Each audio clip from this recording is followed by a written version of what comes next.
Hello friend, welcome to our channel. So friends, हम पढ़ रहे थे डीएलएड फर्स्ट सेमेस्टर का पेपर 1, जिसका कि नाम है बाल विकास। बाल विकास में हमने चैप्टर नंबर 1 को कंप्लीट कर लिया है और आज हम हमारा जो चैप्टर जो चल रहा है उसका नाम है बाल विकास की अवस्थाएं। चैप्टर नंबर 2 है।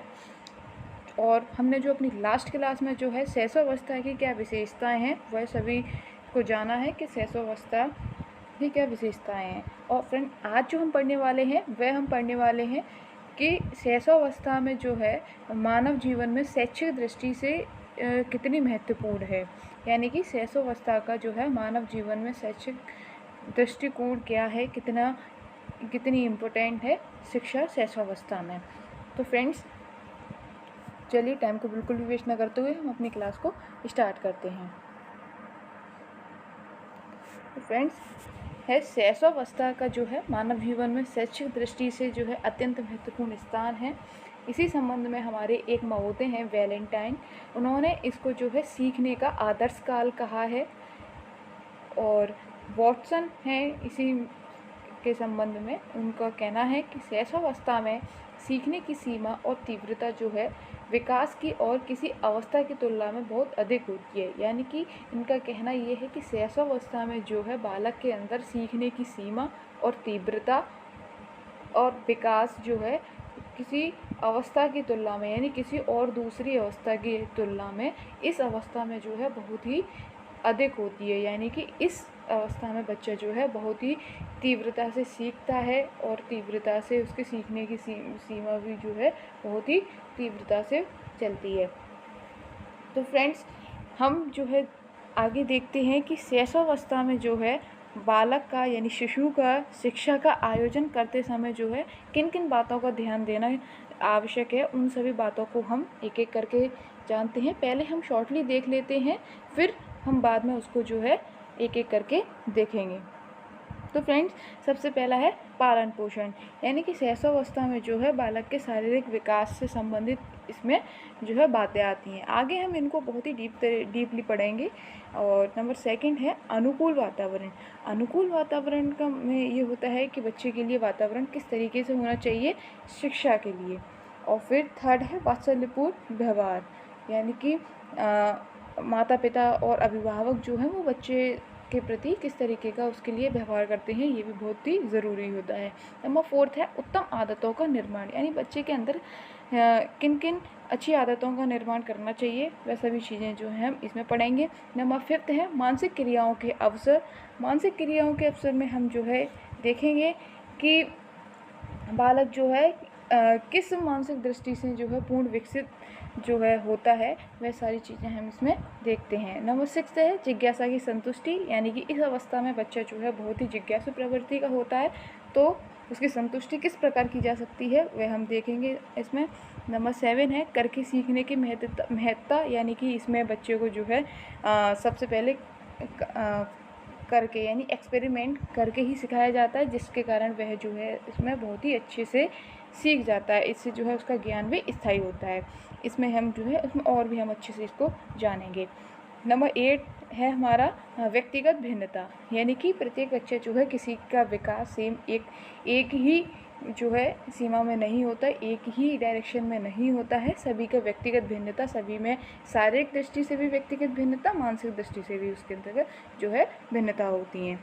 नंबर 9 है वार्तालाप के अवसर। यानी कि किस तरीके से बातचीत की जाती है, वह सारी चीज़ें इसमें पढ़ेंगे।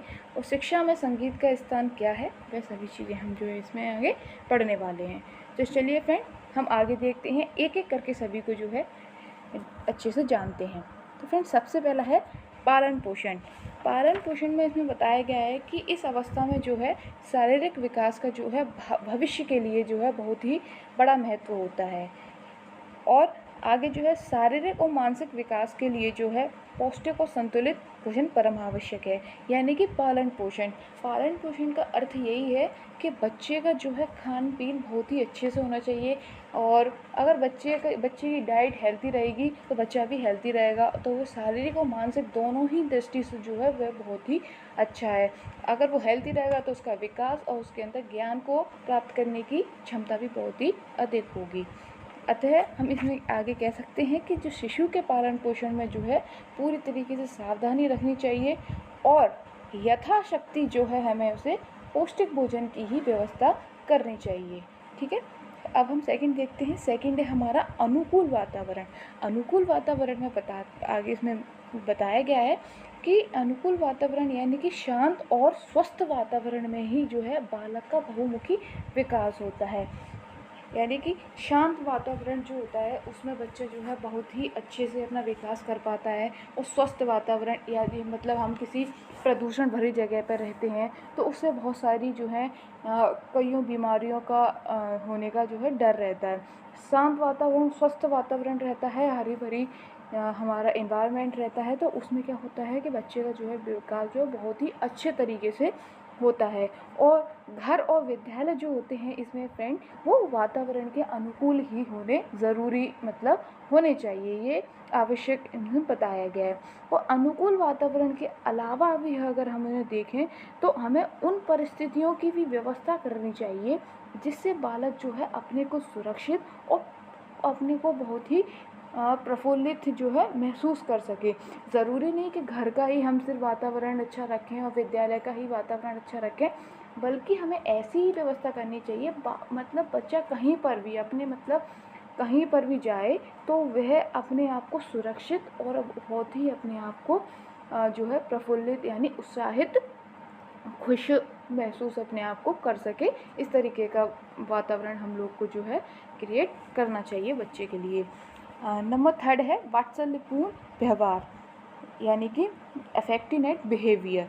यानी हमारे जो माता पिता होते हैं, टीचर्स जो होते हैं और हमारे जो अभिभावक जो होते हैं, उन सभी की ये रेस्पॉन्सिबिलिटी बनती है, ये उनकी एक ड्यूटी है, ये कर्तव्य है उनका कि वे जो है बालक के साथ ही बहुत ही स्नेहपूर्ण व्यवहार या कह सकते हैं वात्सल्यपूर्ण व्यवहार उनके साथ करें। उनके साथ मतलब ऐसे चिल्ला कर बात या उनको डराना धमकाना इस तरीके का व्यवहार जो है बच्चे के प्रति बहुत ही माता पिता को नहीं करना चाहिए, क्योंकि इससे बच्चा जो है वो उसका विकास पूर्ण नहीं हो पाएगा।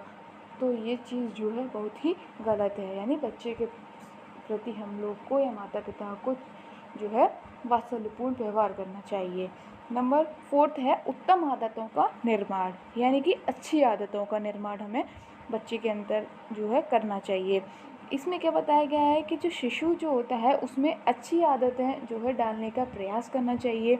और अध्यापक हैं हमारे और अभिभावक को भी ये करना चाहिए कि वे जो है शिशु को जो है बड़ों का आदर करना और गुरुजनों की आज्ञा का पालन करना, सच बोलना, सत्य पर काम करना आदि जो है अच्छी आदतों को सिखाएं। यानी कि हमारे माता पिता, टीचर्स जो हैं इनका ये कर्तव्य बताया गया है कि इनको जो है बच्चों को बड़ों को आदर करना, उनकी आज्ञा का पालन करना, सत्य बोलना और सत्य पर हमेशा जो है काम करना, ईमानदारी से मतलब कि सब कुछ अपना जो है कर्म करना। तो ये सब चीज़ें जो हैं बच्चे के अंदर जो है अच्छी आदतों का निर्माण करना चाहिए माता पिता और अध्यापकों को। और ये अच्छी आदतें जो हैं उनके क्या करेंगी, उनके भावी जीवन का निर्माण करेंगी। यानी कि वो एकदम जो है बहुत ही अच्छी इन आदतों का मतलब कि व्यवहार करेंगे, अच्छे से सभी से अच्छे से बात करेंगे, सभी से अच्छे से जो है संपर्क संबंध अच्छे से बनाएंगे। तो उनके जो क्या होगा, इन अच्छी आदतों के कारण ही उनका भविष्य जो है बहुत ही उज्जवल होगा। तो इसमें क्या है कि हमें बच्चों के या शिशु के अंदर जो है अच्छी आदतों का निर्माण करना चाहिए।